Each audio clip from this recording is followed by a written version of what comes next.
नमस्कार दोस्तों, Indian contract act 1872 के लेक्चर नंबर 11 में आप सभी का स्वागत है।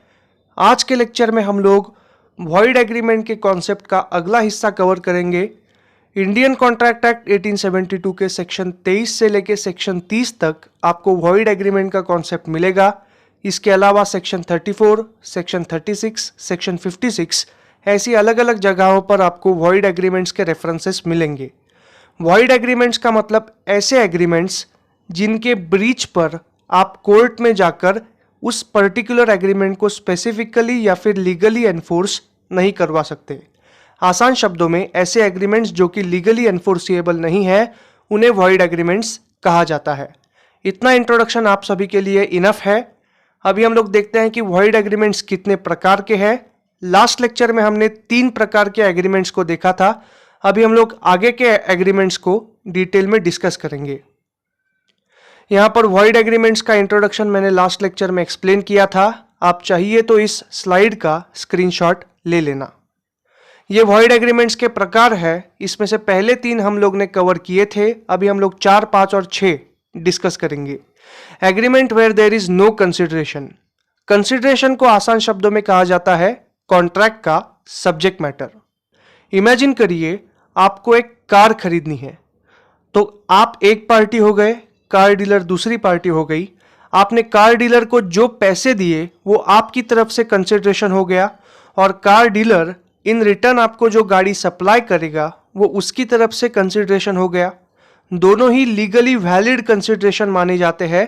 तो ऐसे में अगर किसी भी पार्टी ने अपनी तरफ के कोई कॉन्ट्रैक्चुअल ऑब्लिगेशंस को ब्रीच कर दिया तो सामने वाली पार्टी जिसे नुकसान पहुंचा है वो कोर्ट में जाकर उस पर्टिकुलर कॉन्ट्रैक्ट को स्पेसिफिकली एनफोर्स करवा सकती है।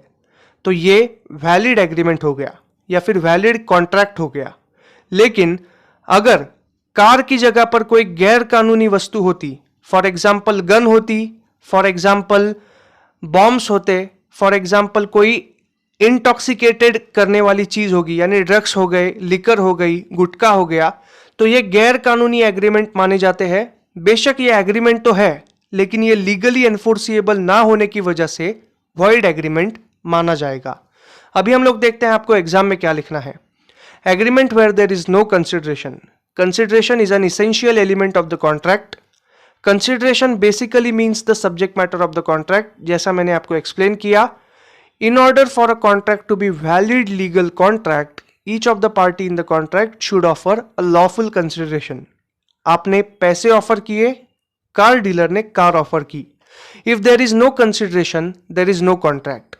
अब no consideration, no contract के कुछ exceptions माने जाते हैं। सबसे पहला तो है गिफ्ट, दूसरा है natural love and affection.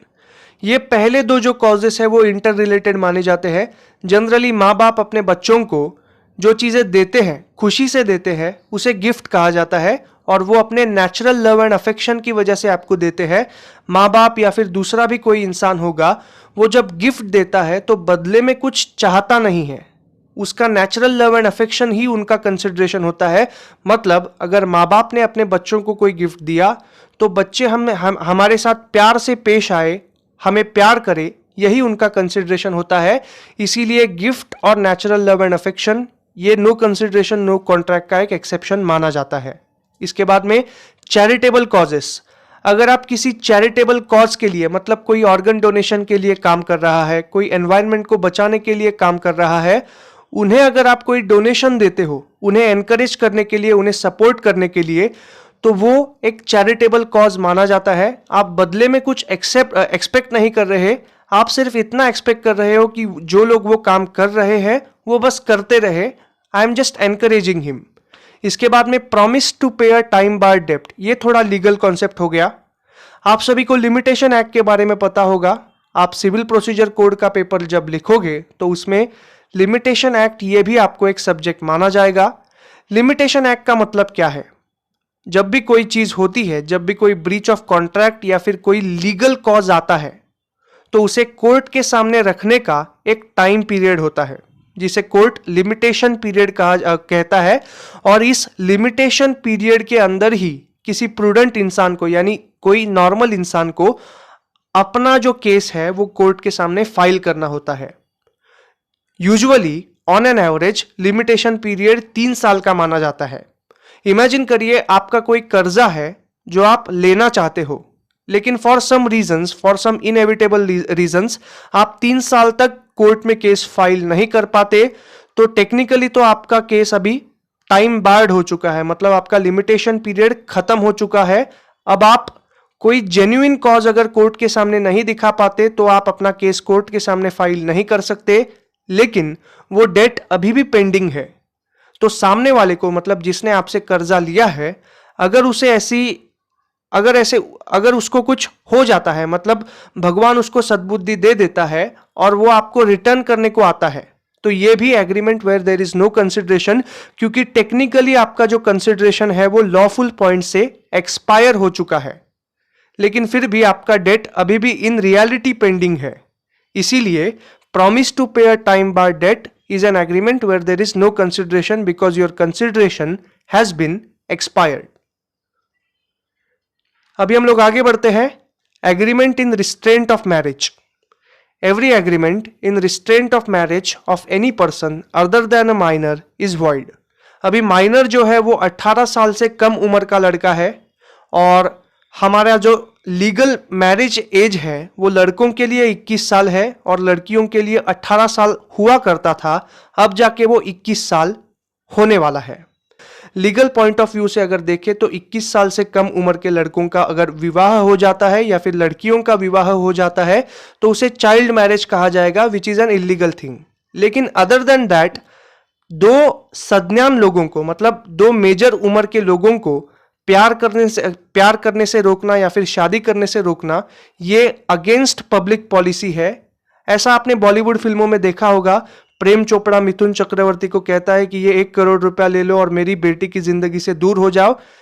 This particular thing is an agreement in restraint of marriage and technically this is against public policy and it is void agreement which is not enforceable by law. अब बॉलीवुड फिल्मों में तो hero मारधाड़ करता है, लेकिन अगर reality में अगर आपके साथ ऐसा कुछ हो जाए तो आप लीगल नोटिस भेज सकते हो और कानूनी रास्ते अपना सकते हो। Restraint of marriage means preventing a person from getting married. Any agreement which prevents a person from marrying another person of his choice is void as it is against public policy. Mr. A promised to pay ₹10 lakh to Mr. B for leaving his daughter forever. This agreement is void as it restrains people from marriage and it is also against the public policy. ये example self explanatory है, तो ज्यादा explanation की इसमें जरूरत नहीं। अभी आखिरी पॉइंट आज के लेक्चर का, agreements in restraint of trade. हमारे इंडियन कॉन्स्टिट्यूशन का आर्टिकल 19 हमें ये फ्रीडम देता है, भारत के किसी भी सिटीजन को ये फ्रीडम देता है कि कोई भी लॉफुल प्रोफेशन, कोई भी लॉफुल ऑक्यूपेशन भारत के अंदर किसी भी जगह पर वो पूरी आज़ादी से कर सकता है। तो ऐसा कोई भी एग्रीमेंट जिससे उस पर्टिकुलर इंसान को या फिर भारत के किसी भी नागरिक को लॉफुल प्रोफेशन करने से रोका जाता है, वो नॉट एनफोर्सिएबल बाय लॉ होने के कारण वॉइड माना जाएगा। अब इसके कुछ एक्सेप्शंस है। पहला एक्सेप्शन है restraining one particular action in the business. यहां पर एग्जांपल है, ABC limited signed an agreement with mister A that he will be sole distributor of mobile phones in Mumbai and he will only sell the product range of ABC limited. आप सभी ने देखा होगा कि Micromax company या फिर Xiaomi company एक particular reason के अंदर किसी इंसान को या फिर किसी ट्रेडर को अपना सोल डिस्ट्रीब्यूटर बनाती है और वो ट्रेडर उस पूरे रीजन के अंदर सिर्फ उसी कंपनी के प्रोडक्ट बेचता है। तो टेक्निकली दूसरी कंपनी के प्रोडक्ट बेचने से उसे रोका जाता है, लेकिन उस कंपनी के सारे प्रोडक्ट बेचने की उसे पूरी आज़ादी है और ये उस इंसान ने यानी उस ट्रेडर ने वॉलेंटरीली जाकर उस कंपनी के साथ एग्रीमेंट साइन किया, इसीलिए इसे agreement in restraint of trade नहीं माना जाएगा। इसके बाद में सेल ऑफ गुडविल। यहां पर एग्जांपल मैंने दिया है, ABC limited purchased pear phone brand name of XYZ limited, therefore both the companies sign a contract that henceforth XYZ limited will not manufacture any phone with pear phone brand name. ये जो pair phone है वो Apple से मिलता जुलता है। तो imagine करिए आगे चलकर इन हाइपोथेटिकल सिनारियो माइक्रोसॉफ्ट कंपनी ने एप्पल कंपनी के आईफोन रेंज इस ब्रांड को टेक ओवर कर दिया, तो टेक्निकली माइक्रोसॉफ्ट एप्पल के साथ ये एक एग्रीमेंट साइन कर सकता है कि अब आगे चलकर एप्पल आईफोन इस नेम से कोई अपना मोबाइल रेंज नहीं निकालेगा। और ये पूरी तरह से वैलिड है क्योंकि एप्पल के आईफोन का कुछ गुडविल है मार्केट के अंदर। तो अगर आईफोन 2 ऐसा एप्पल ने चालू कर दिया रेंज, तो उस गुडविल का कोई फायदा ही नहीं हुआ और उस पर्टिकुलर कॉन्ट्रैक्ट का कोई फायदा ही नहीं हुआ। इसीलिए sale of goodwill is another exception in agreement in restraint of trade. इसके अलावा restraining partner / employ from working anywhere else simultaneously. अगर आप करंट अफेयर्स देखते हैं, बिजनेस रिलेटेड करंट अफेयर्स देखते हैं, तो आपको विप्रो कंपनी का मून लाइटिंग का इशू पता होगा। विप्रो कंपनी ने अपने कुछ एम्प्लॉयज को डिसमिस कर दिया क्योंकि वो साइमल्टेनियसली दूसरी टेक फर्म्स के साथ अपनी शिफ्ट खत्म होने के बाद काम कर रहे थे। तो ये लीगली वैलिड है, ऑल्दो मॉरली विप्रो कंपनी को ऐसा कोई अधिकार नहीं है, morally speaking, but legally they can. Setting up a benchmark price. आप सभी को ओपेक के बारे में पता होगा, हमारे जो ब्रेंट क्रूड के प्राइजेस कंट्रोल करने वाली ऑर्गेनाइजेशन है, Organisation of Petroleum Exporting Countries. Basically Middle East के कुछ देश, अमेरिका और रशिया, ऐसे जो ऑयल प्रोड्यूसिंग नेशंस हैं, उनको मिलकर ओपेक और ओपेक प्लस ऐसे दो ऑर्गेनाइजेशंस है जो कि एक बेसिकली अगर आसान शब्दों में कहा जाए तो एक इंटरनेशनल ट्रेड कार्टेल है। ये सोल प्रोड्यूसर ऑफ ऑयल होने की वजह से पूरे मार्केट की प्राइस को, मतलब पूरे दुनिया के मार्केट की ऑयल प्राइसेस को कंट्रोल करने का काम करते हैं। Although unethical, it is very legal. और इसी वजह से setting up a benchmark price is perfectly legal and it is not restraining anyone from trade. इसके बाद में service contract / bond period for employees as long as it is just fair and reasonable. ऐसा ज्यादातर technology industry में होता है, IT industry में होता है। जब भी कोई नया एम्प्लॉय ज्वाइनिंग करता है तो वो जो आईटी कंपनी होती है एटलीस्ट 3 साल का बॉन्ड पीरियड उस एम्प्लॉय से साइन करवाती है। अगर 3 साल से पहले उस एम्प्लॉय ने रिजाइन कर दिया तो उस एम्प्लॉय को, कंपनी को कुछ अमाउंट देना होगा, जितना अमाउंट उस कंपनी ने ट्रेनिंग के लिए उस एम्प्लॉय को दिया है। 3 साल तक का पीरियड कंपनी के हिसाब से और लॉ के हिसाब से जस्ट फेयर और रीजनेबल माना जाता है। लेकिन 10 साल 20 साल इतना लंबा बॉन्ड पीरियड कोई भी कंपनी साइन नहीं कर सकती। इसीलिए as long as it is just fair and reasonable इन शब्दों का प्रयोग किया गया है।